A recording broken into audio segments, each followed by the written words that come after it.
Sunil sir, शुरुआत तो इसी से करना चाहूंगी क्योंकि अक्षय तृतीया का मौका है और आज हमें सभी मार्केट व्यूअर्स जो सुन रहे हैं वो इस पर आपका टेक जरूर जानना चाहेंगे।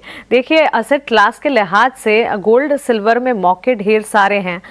ईटीएफ की अगर बात करें, कई सारे ऑल्टरनेटिव्स के जरिए आप गोल्ड में निवेश कर सकते हैं, लेकिन इवेंचुअली मन तो यही करता है कि ज्वेलरी खरीदी जाए।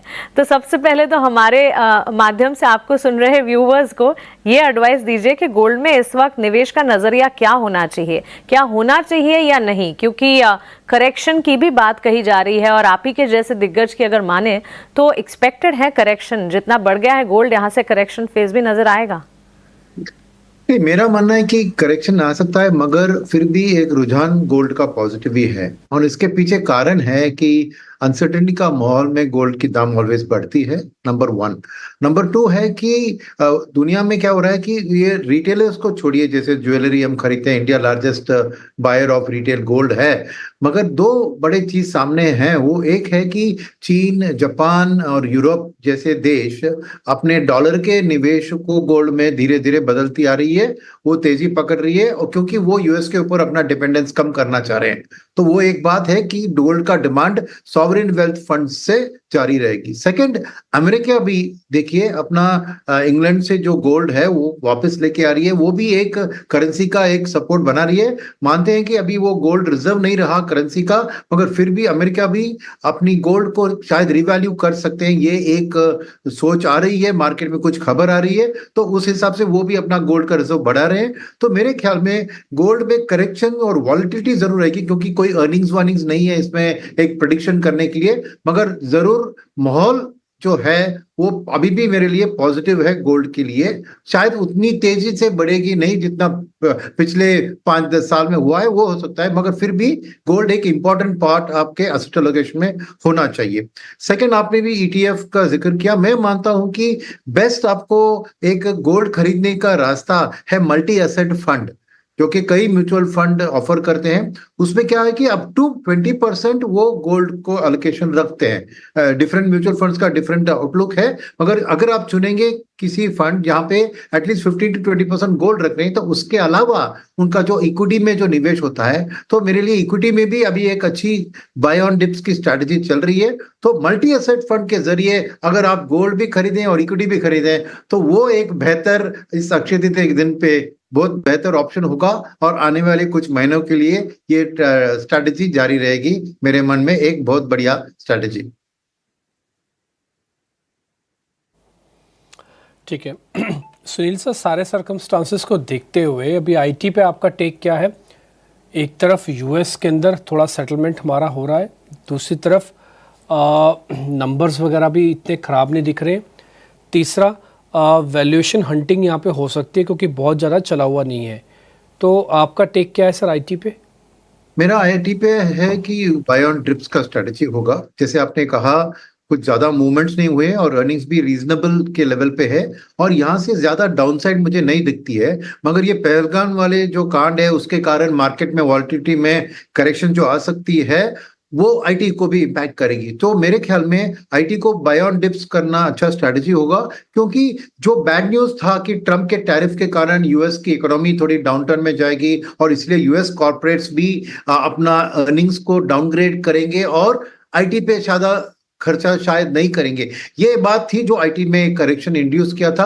अब जो 90 डे पॉज के बाद ट्रम्प का भी एक प्रैग्मेटिक व्यू मैं कहूंगा सामने आ रहा है, जैसे ऑटो सेक्टर को उन्हें राहत दिया है, और बातचीत ये बन रही है कि अभी वो डील मेकिंग स्टेज पे आ रहे हैं, क्योंकि अपना इनिशियल ठेके तो उन्होंने लगा दिया, बड़ी बड़ी टैरिफ लगा के, अभी डील मेकिंग पे आ रहे हैं। तो जरूर यहां से एक बेटर चीज ही हो सकती है अमेरिकन कॉर्पोरेट्स के लिए भी।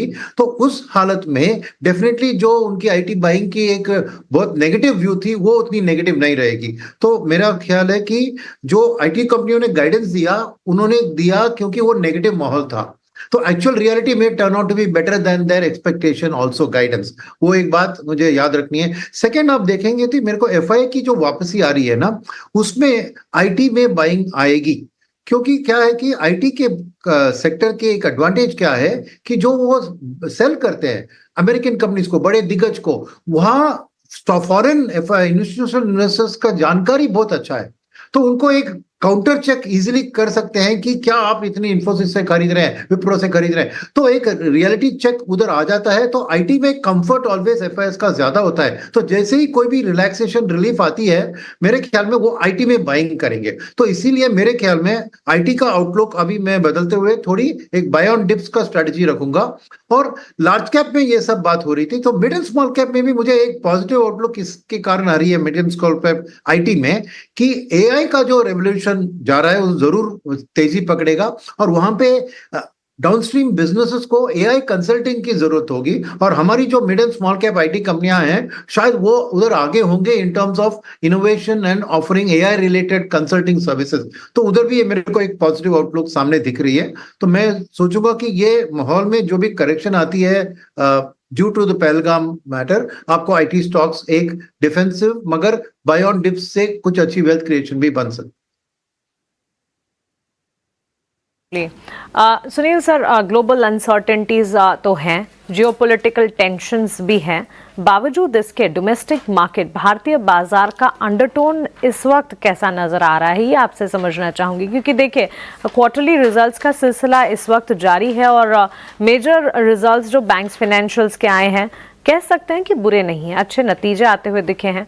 एफएमसीजी पर लगातार फोकस है बिकॉज आने वाले दिनों में सीजनलिटी फैक्टर के चलते कंजम्पशन, एग्री रिलेटेड स्पेसेस पर फोकस रहेगा। अभी एफआईआईज की वापसी की बात आपने करी, महज 10 दिनों में अगर आप देखें 37,300 करोड़ रुपए से ज्यादा के शेयर्स खरीद चुके हैं एफआईआईज, तो विदेशी संस्थागत निवेशकों की भी वापसी तो हो रही है। So can we say that undertone इस वक्त बुलिश है और इनफैक्ट ये वॉलेटाइल मूव्स जो हैं उसे कैसे प्ले आउट करना है, अगर हाँ तो कौन से सेक्टर्स, आईटी ऑफ कोर्स आपने एक नजरिया दिया, इसके अलावा कौन से सेक्टर्स पर नजर होनी चाहिए? पहली बात है कि एफएस की वापसी तो हमने बात किया है, मगर डोमेस्टिकली बहुत कैश पड़ा हुआ है डीआईएस के पास, चाहे वो म्यूचुअल फंड्स के जरिए हो या इंश्योरेंस के जरिए। और एसआईपी बुक भी आप देख रहे हैं कि मंथ ऑन मंथ 25-26,000 लेवल पे जारी है, ज्यादा बढ़ नहीं रही है मगर गिर भी नहीं रही है। तो ये कांस्टेंट एक फंड मैनेजर्स का आउटलुक है कि अगले 3-4 महीने की देखो तो at least 1 lakh crore mutual fund manager को कैश, फ्रेश कैश आने की संभावना है। तो कैश पोजिशन आज भी उनका करीबन मैं समझता हूँ 2 लाख करोड़ से ज्यादा कैश म्यूचुअल फंड्स के पास है। तो डोमेस्टिक मार्केट के लिए, आउटलुक के लिए सबसे बड़ी स्ट्रॉन्ग पॉइंट है कि फंड मैनेजर्स के पास कैश है खरीदारी करने के लिए। वो इतने दिन से इंतजार कर रहे थे इस अर्निंग सीजन की आउटलुक और ये 90 डे टैरिफ का माहौल कैसे बनता है। अब धीरे धीरे जैसे दिख रहा है कि थोड़ी उधर राहत दिख रही है और अर्निंग सीजन जैसे आपने कहा मिक्सड है, मगर ज्यादा नेगेटिव सरप्राइज भी नहीं आए। और जो भी एक गाइडेंस के ऊपर फंड मैनेजर्स डिपेंड करते हैं ना इस साल के ऊपर, वो गाइडेंस भी अभी उतना इंपॉर्टेंट नहीं है, क्योंकि ये सब टैरिफ के माहौल में शायद डाउन गाइडेंस ही देंगे, मगर एक्चुअल रियलिटी आपको बेटर आ सकती है। यहाँ पे याद रखना चाहिए कि कल भी मिस्टर ट्रंप ने कहा था कि इंडिया के साथ बीटीए, बायलैटरल ट्रेड एग्रीमेंट का टॉक्स अच्छी चल रही है। तो कुछ दिनों में वो अगर सामने आ गई तो वो भी एक मार्केट के लिए पॉजिटिव बूस्टर होगा। और ओवरऑल जैसे एफआईएस इंडिया में क्यों निवेश कर रहे हैं ये समझना जरूरी है। एक है weakening dollar, expectation of rate cut in America, फिर third point is commodity prices easing में, तेल के दाम में जो ईजिंग हो रही है वो इंडिया के लिए बहुत बहुत महत्वपूर्ण है और बहुत बहुत एडवांटेजेस चीज होगा। और इसके ऊपर जैसे मॉनसून का रुझान भी पॉजिटिव आ गया है, तो ये सब मानते हुए मेरा मानना है कि एक ग्लोबल अनसर्टिनिटी के कारण और डोमेस्टिक इन्फ्लेशन ईजिंग के कारण आरबीआई भी एक रेट कट के चक्कर में आगे बढ़ सकती है। तो ये सब चीज को मैं हाथ में लेकर मैं देखूंगा, तो नेचुरली मुझे बीएफएसआई सेक्टर अच्छा दिख रहा है, क्योंकि एफआईएस की वापसी आपको 30-35% इंडेक्स में बैंकिंग स्टॉक्स ही है, तो वो एक पॉजिटिव है। सेकंड, रेट कट का माहौल भी बीएफएसआई के लिए पॉजिटिव होगा। और दिस 1 लाख करोड़ की जो बात हमने रिपीटेडली किया है कि लोगों के हाथ में पैसा आएगा टैक्स कट की गिवे, वो कहीं ना कहीं या सेविंग्स एंड इन्वेस्टमेंट में जाएगा या खरीदारी में जाएगा, ये भी बीएफएसआई सेक्टर के लिए मैं पॉजिटिव मान रहा हूं। तो मेरा नंबर 1 पिक अभी भी बाय ऑन डिप्स के लिए बीएफएसआई होगा इस पीरियड में। आज भी उसमें मार्केट में उधर वीक है, मगर फिर भी मैं मानता हूं कि ये एक अच्छा बाय ऑन डिप्स का स्ट्रैटेजी बीएफएसआई में रखें, वो मेरी टॉप सेक्टर पिक होगी। सेकंड होगी रियल एस्टेट और ऑटो, जैसे जो है थोड़ी सेंसिटिव टू इंटरेस्ट रेट्स।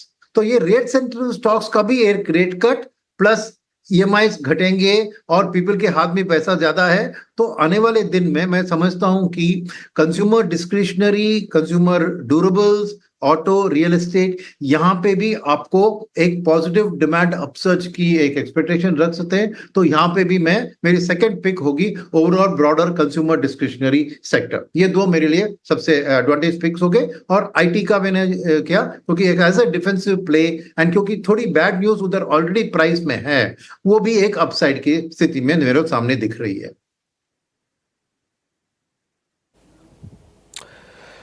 ठीक है सर, पॉइंट टेकन सर। आज आपसे हमने ज़्यादा ही समय कुछ ले लिया और आपसे काफ़ी कुछ समझा भी, जाना भी। बहुत बहुत शुक्रिया, थैंक यू वेरी मच इसके लिए। कल छुट्टी है, थोड़ा आप रेस्ट भी कीजिएगा, आराम भी कीजिएगा। और अभी तो फिलहाल मार्केट पूरी तरह से रेंज में है। बहुत बहुत शुक्रिया sir, thank you very much समय देने के लिए।